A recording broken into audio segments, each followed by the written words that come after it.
দুর্দান্ত ছন্দে মোহনবাগান শেষ ম্যাচে যেভাবে মোহামেডানকে 3 গোলে বিধ্বস্ত করেছে তাতে বুঝিয়ে দিয়েছে সব কিছু কম্বিনেশন যদি এই দলে ঠিকঠাক থাকে তাহলে দলটা কোন লেভেলে ফুটবল খেলতে পারে। কারণ ম্যাচের পর মোহামেডান কোচ চেরনিসভ একটা কথা বলেছিলেন। তিনি বলেছিলেন, আমরা চড়ছিলাম ফিয়েট গাড়িতে, মোহনবাগান চালাচ্ছিল ফেরারি, আর হবে নাই বা কেন।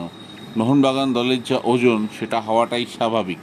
তবে প্রাথমিক দিক থেকে অনেকগুলো ভালো খেলার কারণ মনে হলেও সবচেয়ে ইম্পর্টেন্ট কারণ 4 ডিফেন্ডারে খেলা, এবং এখানে 2 ডিফেন্ডার টম অলরেড এবং অ্যালবার্তো রড্রিগেজের বিরাট ভূমিকা।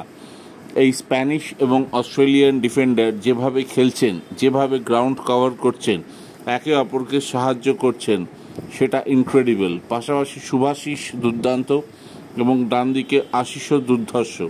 পরিশেষে সেই অ্যালেক্স ফার্গুসনের বিখ্যাত কথাটাই বলতে হয়, defence win you titles but striker win you matches. অর্থাৎ একটা ম্যাচ জেতা যায় স্ট্রাইকারের জন্য, কিন্তু একটা ডিফেন্ডার বা দুটো ডিফেন্ডার আপনাকে একটা টুর্নামেন্ট জেতায়। তো মোহনবাগানের ভাগ্য, মলিনার ভাগ্য অনেকটাই নির্ভর করে আছে টম এবং এই অ্যালবার্তো জুটির ওপর। এরা ফিট থাকলে মোহনবাগানের সাফল্য আসতে বাধ্য। কমেন্টস করে জানান আমার বক্তব্য কেমন লাগলো। স্পোর্টস লাইক চ্যানেলকে বেশি করে লাইক অ্যান্ড সাবস্ক্রাইব করুন। সঙ্গে থাকার জন্য অনেক ধন্যবাদ। Thank you.